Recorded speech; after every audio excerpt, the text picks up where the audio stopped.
Asian games में rowing में भारत को पहला पदक। अर्जुन लाल और अरविंद सिंह को पुरुषों के लाइटवेट डबल स्कल्स में मिला रजत पदक। शूटिंग में भारत की मेहुली घोष, रमिता और आशी चौकसे को मिला रजत पदक। 10 मीटर एयर राइफल में मिला सिल्वर मेडल। एशियन गेम्स में महिला क्रिकेट के फाइनल में पहुंचा भारत, बांग्लादेश को 8 विकेट से मात दी। भारत की तेज गेंदबाज पूजा वस्त्राकर को मिला प्लेयर ऑफ द मैच का अवार्ड। वस्त्राकर ने 4 ओवर में 17 रन देकर 4 विकेट चटके। हांगझाऊ में वॉलीबॉल में भारत की लगातार तीसरी जीत। चीनी ताइपे को 3-0 से शिकस्त दी भारत की टीम क्वार्टर फाइनल में। भारत की टेबल टेनिस टीम की एशियाई खेलों में शानदार शुरुआत, यमन को 3-0 से हराया। चीन के हांगझाऊ में एशियन गेम्स का रंगारंग आगाज। भारत की महिला बॉक्सर लवलीना बोरगोहन ने और पुरुष हॉकी टीम के कैप्टन हरमनप्रीत सिंह ने ध्वज लेकर आगे बढ़े। भारत के 655 एथलीट्स ले रहे हैं एशियन गेम्स में हिस्सा। 40 खेलों में करेंगे पार्टिसिपेट। हरियाणा कांग्रेस के अध्यक्ष उदय भान के बिगड़े बोल, पीएम मोदी पर विवादित टिप्पणी की। उदय भान ने हरियाणा के सीएम मनोहर लाल खट्टर पर भी टिप्पणी की, उनके लिए अभद्र भाषा का इस्तेमाल किया। विवादित बयान पर उदय भान के बाद दी गई सफाई, कहा कि इसमें गाली नहीं है, ये तो हरियाणा में आम भाषा है। उदय भान ने कहा, मैंने किसी का नाम नहीं लिया। बीजेपी सांसद रमेश बिधूड़ी की भाषा पर उठाए सवाल। हरियाणा बीजेपी के अध्यक्ष ओम प्रकाश धनखड़ ने उदय भान पर किया पलटवार, कहा कि उन्होंने मर्यादा की सारी सीमाएं लांघ दी, मर्यादाहीन है उदय भान। उदय भान के बयान पर बोले बीजेपी प्रवक्ता सुधांशु त्रिवेदी, राजनीति में निम्नता की पराकाष्ठा है। पूछा, कांग्रेस क्या कार्रवाई कर रही है? कांग्रेस नेता उदय भान के बयान पर बोली शिवसेना सांसद प्रियंका चतुर्वेदी, किसी के निजी जीवन पर टिप्पणी करने का अधिकार किसी को नहीं। प्रियंका चतुर्वेदी ने कहा, जिसने भी ऐसा किया है उसे उसके लिए माफी मांगनी चाहिए। सांसद रमेश बिधूड़ी की टिप्पणी पर हरियाणा के पूर्व सीएम भूपेंद्र सिंह हुड्डा का बयान, कहा कि ये निंदनीय है, कुछ गरिमाएं रखी जाती हैं।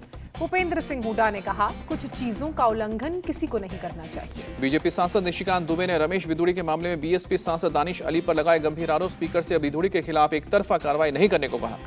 निशिकांत दुबे ने लोकसभा अध्यक्ष को चिट्ठी लिखी। रमेश बिधूड़ी वाले मामले में एक जांच कमेटी के गठन की मांग की। दानिश अली की तरफ से की गई टिप्पणी पर भी कार्रवाई करने की मांग की। निशिकांत दुबे ने कहा कि रमेश बिधूड़ी ने जो कहा वो ठीक नहीं था, लेकिन ये समझना होगा कि बिधूड़ी ने आखिरकार अपना आपा क्यों खोया।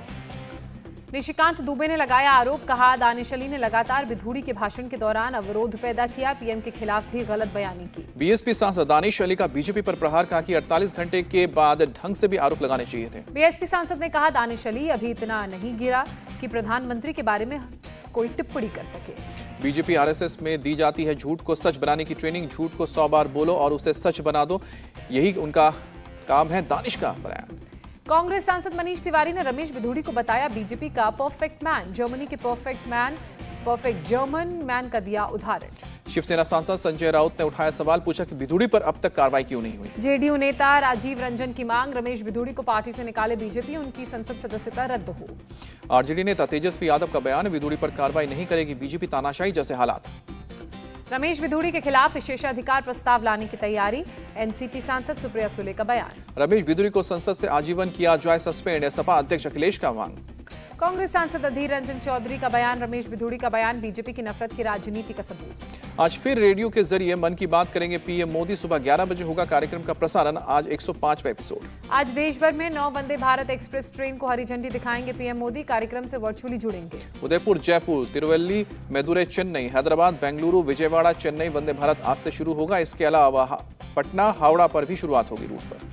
वाराणसी में अंतर्राष्ट्रीय क्रिकेट स्टेडियम का पीएम मोदी ने शिलान्यास किया। 30,000 से ज्यादा लोगों के बैठने की स्टेडियम में क्षमता। 30 एकड़ क्षेत्र में बनेगा स्टेडियम, करीब 451 करोड़ रुपए होंगे खर्च। स्टेडियम की वास्तुकला भगवान शिव से प्रेरित। शिलान्यास कार्यक्रम में सचिन तेंदुलकर, सुनील गावस्कर, रवि शास्त्री, कपिल देव समेत कई दिग्गज क्रिकेटर हुए शामिल। कार्यक्रम में बोले पीएम मोदी, खिलाड़ियों को हर लेवल पर सरकार कर रही है मदद। सीएम योगी ने पीएम और बीसीसीआई को दिया धन्यवाद, कहा स्टेडियम से ईस्ट यूपी और बिहार के बच्चों को फायदा होगा। पीएम ने क्रिकेट स्टेडियम के मॉडल का किया निरीक्षण, पूर्व क्रिकेटर्स से भी बातचीत की। सचिन तेंदुलकर ने पीएम को जर्सी तोहफे में दी, जर्सी पर लिखा था नमो 1। नारी शक्ति वंदन अभिनंदन कार्यक्रम में बोले पीएम, 30 साल से संसद में लंबित था महिला आरक्षण बिल।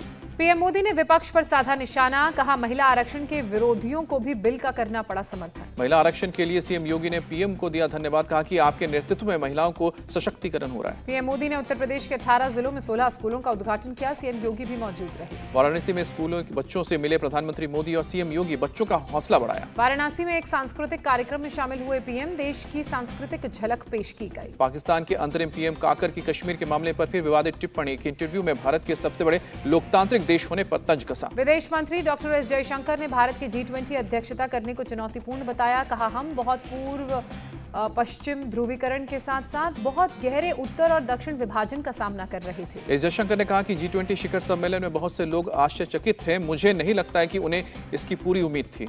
विदेश मंत्री ने कहा, कुछ ऐसे लोगों का समूह होगा जो अभी भी सोच रहा होगा कि कैसे हुआ। कई लोगों ने इस बात की सराहना भी की। भारत कनाडा विवाद को संजय राउत ने 2024 चुनाव से जोड़ा। कहा कि चुनाव में भारत पाकिस्तान विवाद नहीं चलेगा तो उछाला जा रहा है भारत कनाडा विवाद। आतंकवादियों की लिस्ट जारी करने के बाद एनआईए का एक्शन तेज। चंडीगढ़ में गुरपतवंत पन्नू के घर पर रेड। चंडीगढ़ के सेक्टर 15 में है खालिस्तानी आतंकी पन्नू का घर। एनआईए ने जब्त की गुरपतवंत पन्नू की प्रॉपर्टी। जालंधर में हरदीप सिंह निज्जर के घर पर संपत्ति जब्ती का नोटिस। एनआईए ने मोहाली कोर्ट के आदेश पर चिपकाया नोटिस। 25 सितंबर को भोपाल में बीजेपी कार्यकर्ताओं का होगा महाकुंभ। पीएम मोदी भी शामिल होंगे। जयपुर में मल्लिकार्जुन खड़गे ने कांग्रेस के नए कार्यालय की आधारशिला रखी। राहुल गांधी और अशोक गहलोत मौजूद रहे। जयपुर में बोले राहुल गांधी, आज से लागू हो सकता है महिला आरक्षण, लेकिन बीजेपी 10 साल में लागू करना चाहती है। हम सिर्फ बीजेपी से नहीं, सीबीआई, ईडी और आईटी से भी लड़ रहे हैं। जयपुर में बोले मल्लिकार्जुन खड़गे। खड़गे का बीजेपी पर हमला। नई संसद के उद्घाटन में फिल्म जगत के लोगों को बुलाया, राष्ट्रपति को नहीं। जयपुर रैली में बोले सीएम अशोक गहलोत, आर्थिक विकास दर में हम उत्तर भारत में नंबर 1, राजस्थान में फिर से बनानी है सरकार। जयपुर के महारानी कॉलेज पहुंचे राहुल गांधी। छात्राओं में बांटी गई स्कूटी। एक लड़की के स्कूटी पर भी बैठे राहुल। केंद्रीय मंत्री धर्मेंद्र प्रधान ने कांग्रेस को ओबीसी विरोधी बताया। कहा, ओबीसी के लिए कुछ नहीं किया।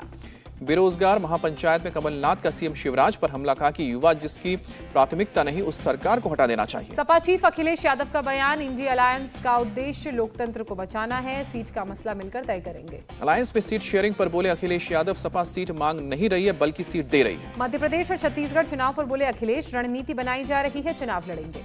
अजीत पवार गुट के नेता प्रफुल्ल पटेल का बयान, एमपी में हम उसी सीट पर चुनाव लड़ेंगे जहां स्थिति मजबूत होगी। जेडीयू नेता महेश्वर हजारी का बड़ा खुलासा, इंडिया में पीएम कैंडिडेट के लिए सीएम नीतीश के नाम पर बनी सहमति।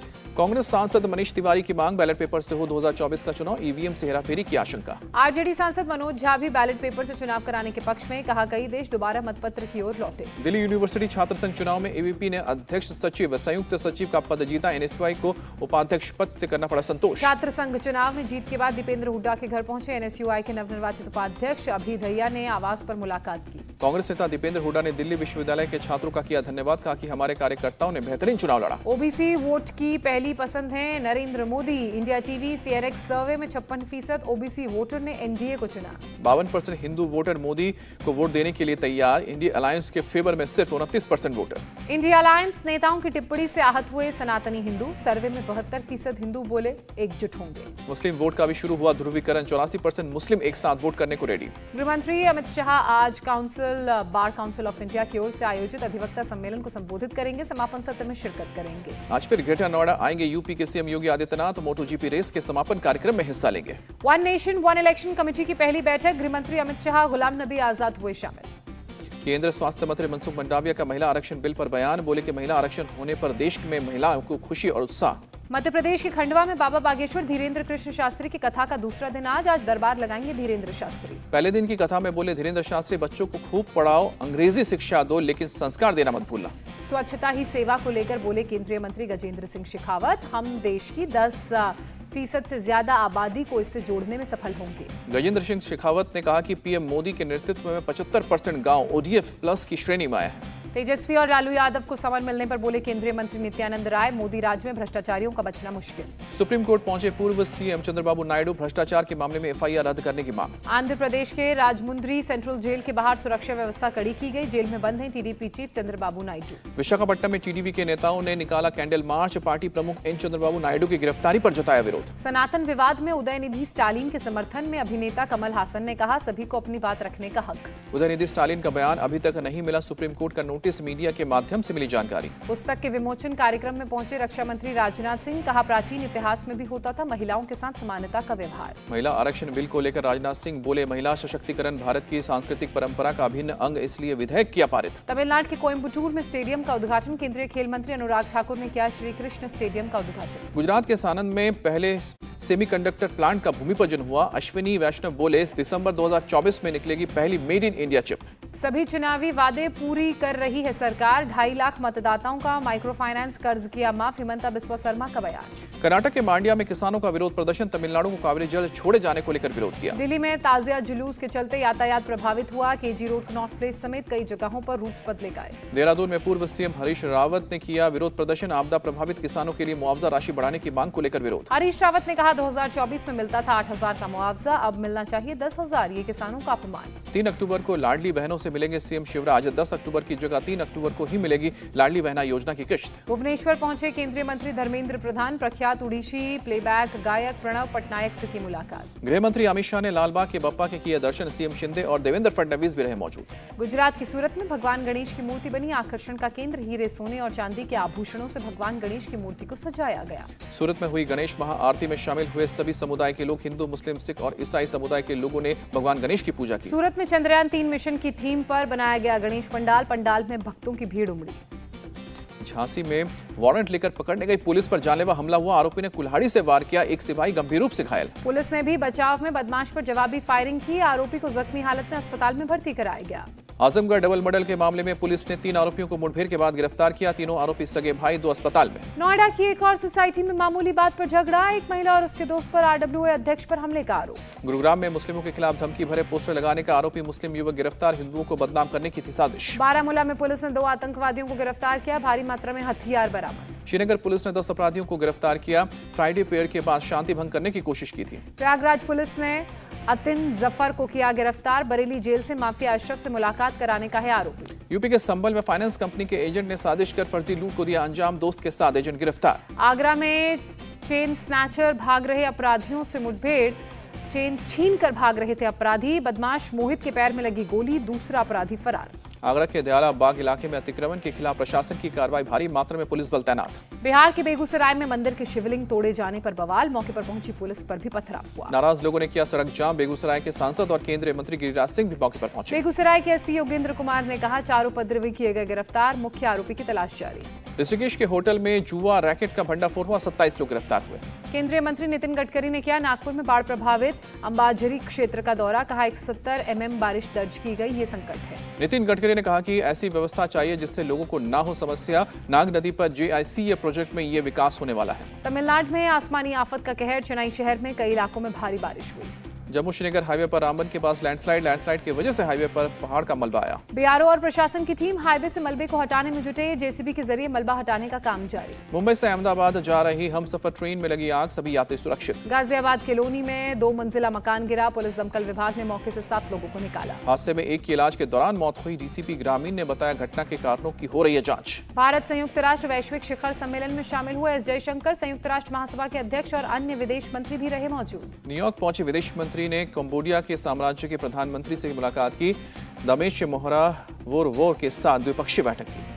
मिस्र के विदेश मंत्री समेह शौकरी से भी मिले विदेश मंत्री डॉक्टर एस जयशंकर। दोनों के बीच हुई द्विपक्षीय बैठक। और साइप्रस के विदेश मंत्री कॉन्स्टेंटिनो कोम्बोस के साथ हुई जयशंकर की मुलाकात। दोनों के बीच द्विपक्षीय बैठक हुई। 3 बार के ग्रामी अवार्ड विनर संगीतकार रिकी केज ने की भारत की तारीफ। कहा इस समय भारत कहां है ये देखना आश्चर्यजनक। भारत और ऑस्ट्रेलिया के बीच दूसरा वनडे मैच आज इंदौर में दोपहर 1:30 बजे मैच खेला जाएगा। वनडे सीरीज में भारत 1-0 से आगे। इंदौर वनडे जीतकर सीरीज पर कब्जा करने के इरादे से आज मैदान में उतरेगी टीम इंडिया। इंदौर के होलकर स्टेडियम में भारत नहीं हारा है अब तक कोई वनडे मैच। 6 साल बाद एक बार फिर से आज आपस में भिड़ेंगी दोनों टीमें। बॉलीवुड एक्ट्रेस परिणीति चोपड़ा और आम आदमी पार्टी के नेता राघव चड्ढा की आज शादी। उदयपुर में दोनों लेंगे 7 फेरे। परिणीति चोपड़ा और राघव चड्ढा की शादी से पहले उदयपुर में रोशनी से जगमगाया होटल ताज लेक पैलेस और लीला पैलेस।